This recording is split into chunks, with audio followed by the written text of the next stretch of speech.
MCQ तीसरा MCQ हम लोग आज कर लेते हैं। तो डिजिटल इलेक्ट्रॉनिक्स से रिलेटेड हमारा ये एमसीक्यू है। तो हमारा इसमें टोटल हमने अभी 10 क्वेश्चन रखा हुआ है। तो सबसे पहला क्वेश्चन है कि the edge product term of a group W bar dot x dot y bar and W dot y represents the dash in the group। तो मतलब कि W bar dot X dot Y bar में W Y क्या है, सवाल ये है।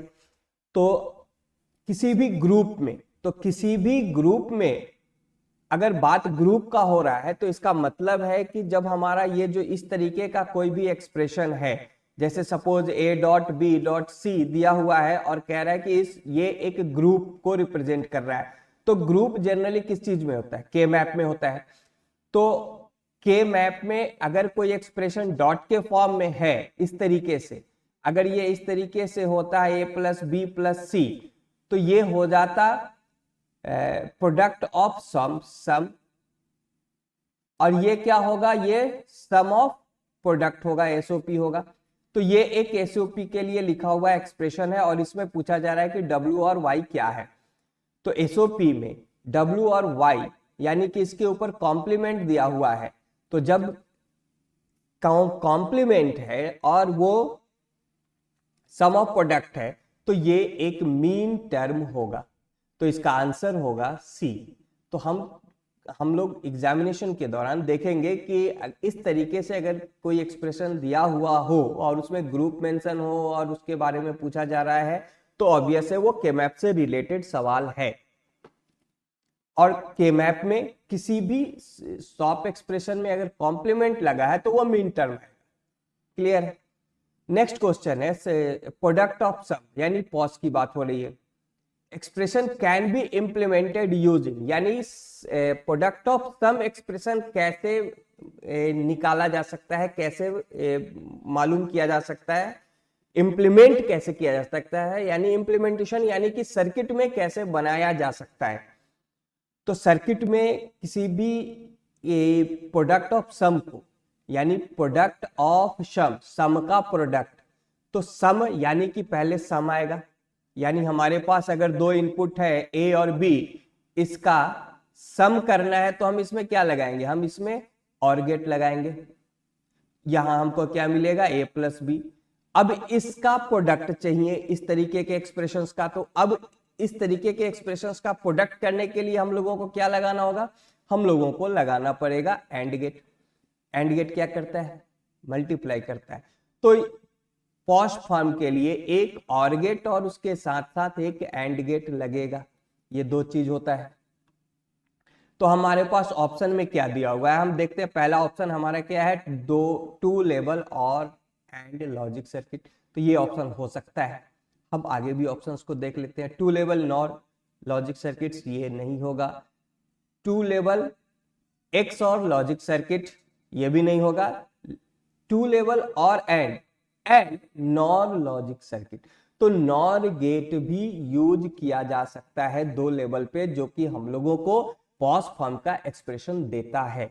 तो ये ध्यान में रखना होगा कि किसी भी पॉज एक्सप्रेशन के लिए हम दो लेवल का और एंड गेट लगाएंगे या हम दो लेवल का नॉर लॉजिक भी लगा सकते हैं। तो यहां पे हमारा ऑप्शन होगा डी। थर्ड क्वेश्चन है एफडीक का पूरा नाम क्या है? ABCDIC। तो ये तो सिंपल है, इसको रिमेंबर कर लेना होगा कि इसका फुल फॉर्म होता है extended binary coded decimal interchange code. तो इसका ऑप्शन ए आएगा। फोर्थ क्वेश्चन है ICs are related to which generation of computer, यानी कंप्यूटर के कौन से जनरेशन में आईसी आया। तो जेनरेशंस याद रखना होगा कि कौन से जनरेशन में क्या यूज किया गया था। तो फर्स्ट जेनरेशन कंप्यूटर में हम लोग यहां देख सकते हैं कि फर्स्ट जेनरेशन कंप्यूटर्स में वैक्यूम ट्यूब का यूज किया गया था, जो कि 1940 से 1956 के बीच यूज हुआ। तो 1940 में हमारा पहला जेनरेशन कंप्यूटर का आया, जो कि 1956 तक चला। और उसमें जो यूज किया गया था वो था वैक्यूम ट्यूब। और 1956 से हमारा सेकेंड जनरेशन शुरू होता है जो कि 1964 तक यूज हुआ और इसमें यूज किया गया था ट्रांजिस्टर को। तो फर्स्ट एंड सेकेंड में वैक्यूम ट्यूब और ट्रांजिस्टर। थर्ड जनरेशन में आया हमारा आईसी 1964 से 1971, ये हमारा थर्ड जनरेशन है जिसमें आईसी का पहली बार यूज किया गया इंटीग्रेटेड सर्किट्स, जिसमें दो तरह का इंटीग्रेटेड सर्किट लगा था, एसएसआई और MSI, small scale integration, medium scale integration. तो ये पहली बार जब इंटीग्रेशन किया गया, यूज किया गया आईसीज को, तो उसमें दो तरह के इंटीग्रेटेड सर्किट्स को लगाया गया था, एसएसआई, एमएसआई। फोर्थ जनरेशन में हमारा वीएलएसआई आया जो कि 1971 से अभी तक हम लोगों का वो चल रहा है, लेकिन फिफ्थ जनरेशन भी इज अबाउट टू कम या कम आ चुका है। हम कह सकते हैं ULSI, ultra large scale integration, और वीएलएसआई है very large scale integration. In short forms को भी याद रखना होगा। तो ये हमारा कंप्यूटर है। नेक्स्ट क्वेश्चन हम देखते हैं क्या है। नेक्स्ट क्वेश्चन है don't care condition can be used for simplifying Boolean expressions in, यानी डोंट केयर कंडीशंस का किस चीज में यूज होता है बूलियन एक्सप्रेशंस को सिंप्लीफाई करने के लिए। तो ऑब्वियस है कि डोंट केयर हम लोग के मैप में यूज करते हैं, तो इसका आंसर होगा सी। नेक्स्ट क्वेश्चन है there are many situations in logic design in which simplification of logic expression is possible in terms of XOR and dash operation. तो यहां पे पूछ रहा है कि बहुत सारे सिचुएशन है लॉजिक डिजाइन के सिंप्लीफिकेशन में जिसके एक्सप्रेशंस को सिंप्लीफाई करने के लिए XOR और उसके साथ क्या यूज किया जाता है। तो हम लोग वहां पे XOR के साथ साथ XNOR को भी यूज कर सकते हैं। XOR का एक्सप्रेशन क्या होता है, logical expression AB dash plus A bar B, और XNOR का क्या होता है AB plus A bar B बार। तो हम दोनों में से कोई भी यूज कर सकते हैं XOR एंड XNOR। तो 8th क्वेश्चन के लिए हमारा ऑप्शन क्या होगा, A। नाउ अब हम 9वें क्वेश्चन को देखते हैं। अब चूंकि यहाँ पे ज्यादातर सवाल जो है वो के मैप पे है, ये हम यहाँ पे अभी आप लोगों को जो प्रोवाइड कर रहे हैं वो यूनिट वाइज दे रहे हैं। तो अभी हम लोग जो पढ़ रहे हैं वो हमारा चल रहा है फर्स्ट सेकेंड यूनिट, जिसमें हम लोग डिजिटल सर्किट्स को पढ़ रहे हैं। तो अभी हमने जस्ट कंप्लीट किया के मैप पे। के मैप पे बहुत सारे स्टूडेंट्स जानना चाहते हैं किस तरीके का क्वेश्चन आएगा, तो वो उसके अकॉर्डिंग यहाँ पे ये जो MCQ मैंने तैयार किया हुआ है वो रिलेटेड टू मैक्सिमम के मैप है, इसको ध्यान रखना होगा। एक दो क्वेश्चन के मैप से आएगा। नाउ यहाँ पे सिंप्लीफिकेशन के लिए दिया हुआ है, हमारे पास दिया हुआ है ये एक्सप्रेशन जिसको सिंप्लीफाई करना है। तो ये जो D जब हम देखेंगे कि किसी भी एक्सप्रेशन में D को दिया गया है, इसका मतलब है ये डोंट केयर, ये सब पोजीशंस डोंट केयर को बताएंगे और ये हमारा अपना वो एक्सप्रेशन का वैल्यू है। अब इस एक्सप्रेशन को कह रहा है कि सिंप्लीफाई करेंगे तो हमारा सिंप्लीफाइड एक्सप्रेशन क्या बनेगा। तो ये 4 ऑप्शन दिए गए हुए हैं, हम इसको सिंप्लीफाई करते हैं। जैसे जो भी हमारा के मैप है, तो यहाँ पे जो हमारा एक्सप्रेशन है अभी के मैप का, यहाँ पे हम लोग देख सकते हैं 0 से 15 तक का वैल्यू दे रखा है। 0 से 15 तक का वैल्यू देने का मतलब है कि 4 वेरिएबल है, क्योंकि हम जानते हैं कि 4 वेरिएबल के मैप में टोटल 16 ब्लॉक्स बनता है। तो 16 ब्लॉक्स यानी 0 से 15 तक जाता है ब्लॉक्स का नंबर। तो यहाँ पे 0 से 15 तक को यूज किया गया हुआ है, यानी कि ये 4 वेरिएबल के मैप है। तो हम लोग 4 वेरिएबल के मैप रफ शीट में क्या करेंगे, तुरंत हम रफ शीट में जाएंगे और रफ शीट में एक के मैप बनाएंगे और उसको सिंप्लीफाई वहां करके आंसर टिक मारेंगे, अंदाजा पे नहीं, ठीक है। तो यहाँ पे हम लोगों ने 4 वेरिएबल के मैप बनाया, ABCD, ये हमारा दोनों 4 वेरिएबल्स हुआ। यहाँ पे A bar B bar A bar B A B A और बी बार। जहां पे 0 है वो उस जगह पे, उस पोजीशन पे, उस वेरिएबल का ए कॉम्प्लीमेंट चलेगा। यहाँ पे C complement, D complement, C complement, D, C and D, C and D complement. इस तरीके से हमारा अरेंजमेंट हो जाएगा। अब यहाँ पे हम लोग देखते हैं, यहाँ पे वैल्यू जो हमारा दिया गया है नंबर में दिया गया हुआ है, तो हमको नंबर के हिसाब से काम करना है। तो ये जो हमारा पहला ब्लॉक है, यहाँ पे A0, B0, C0, D0, यानी कि इस ब्लॉक का नंबर है 0। तो पहला यहाँ पे हमको दे रहा है 0, तो 0 पे हम 1 करेंगे, यहाँ 1 हो गया। दूसरा, ये जो दूसरा ब्लॉक है, इस दूसरे ब्लॉक में 0 0 0 1 तीन वेरिएबल है, 0 0 0 1। तो 0 0 0 1 यानी कि ये 1 बनता है, यानी कि ये ब्लॉक 1 का आएगा। तो यहाँ 1 दिया हुआ है, तो यहाँ पे 1 कर लेंगे। इस ब्लॉक का नंबर क्या आएगा, ए बार बी बार सी डी, यानी 0 0 1 1, यानी कि ये 3 बनता है, यहाँ पे 3 लिख देंगे। इस ब्लॉक का नंबर क्या आएगा, 0 0 1 0, यानी कि ये 2 बनता है, ये ब्लॉक का नंबर 2 हुआ। इस ब्लॉक का नंबर क्या आएगा, A0 B1 C and D 0 0, यानी कि ये 4 बनता है, तो इस ब्लॉक का नंबर 4 आएगा। कुछ याद भी कर ले तो ज्यादा बेहतर है ब्लॉक का नंबर। जैसे यहाँ पे 4 आ रहा है, तो यहाँ पे क्या आएगा, 5 आएगा, यहाँ पे क्या आएगा, 7 आएगा, यहाँ पे आ जाएगा 6। बहुत सिंपल है।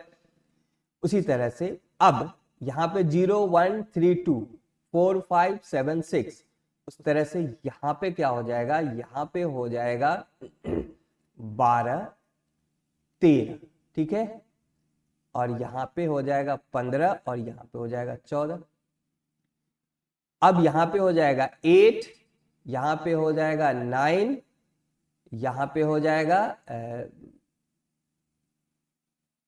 8 9, और यहाँ पे हो जाएगा 11 एंड यहाँ पे हो जाएगा 10।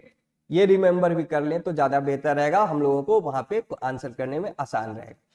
तो अब हम लोग देखते हैं 0 1 5 9 13 14 15। तो 0 और 1 पे 1 करेंगे, फिर 5 में 1 करेंगे, फिर 9 में 1 करेंगे, फिर 13 में 1 करेंगे, 14 में और 15 में 1 करेंगे। यहाँ पे हम लोग 1 कर लेंगे जो यहाँ पे दिया गया हुआ है, और डोंट केयर के पोजीशन पे क्रॉस करेंगे। तो 3 पे क्रॉस करेंगे, 4 पे क्रॉस करेंगे, 7 पे क्रॉस करेंगे, 10 एंड 11 पे क्रॉस करेंगे। हम लोग अरेंज कर लिया इसको। अब हम इसका ग्रुप क्रिएट करेंगे।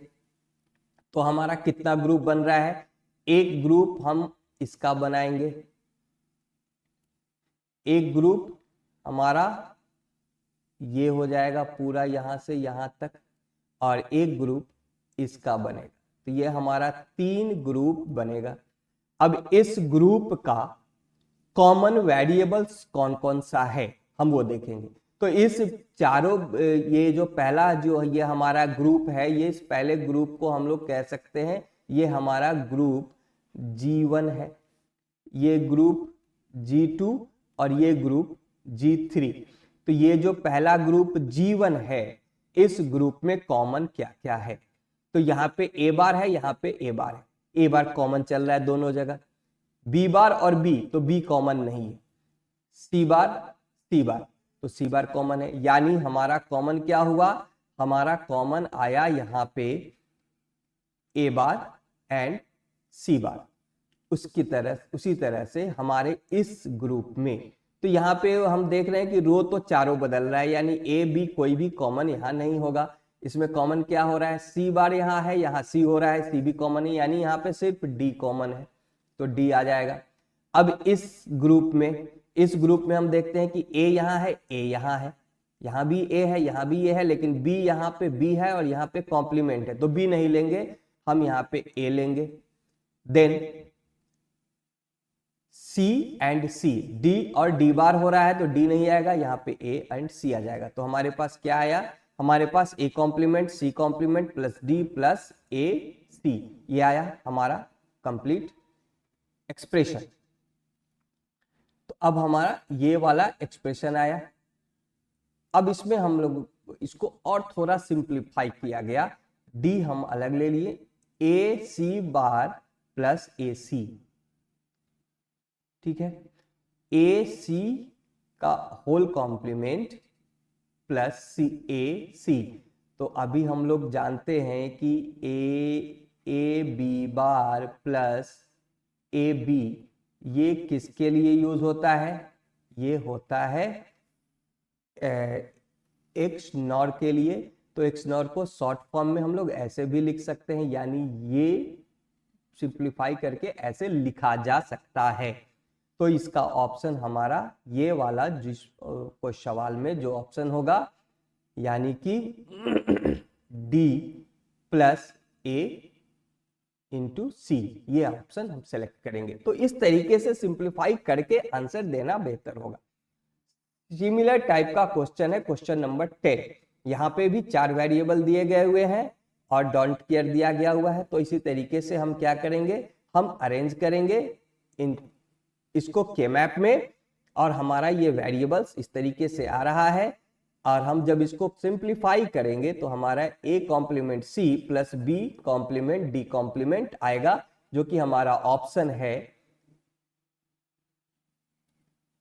यहाँ पे ऑप्शन में गलत आ गया है, सारा ऑप्शन एक ही लिखा हुआ है। खैर, तो ये जो भी हमारा ऑप्शन में, ये देख लेंगे कि ये एक्सप्रेशन जहां पे जिस ऑप्शन में दिया गया है उसे टिक कर लेंगे। तो ये हमारा कुछ क्वेश्चंस है जो कि मैक्सिमम रिलेटेड टू द के मैप है। तो इसको प्रैक्टिस सब लोग कर लेंगे, और जो 9, 10, 10 क्वेश्चन है उसको आप लोग खुद से प्रैक्टिस भी करेंगे।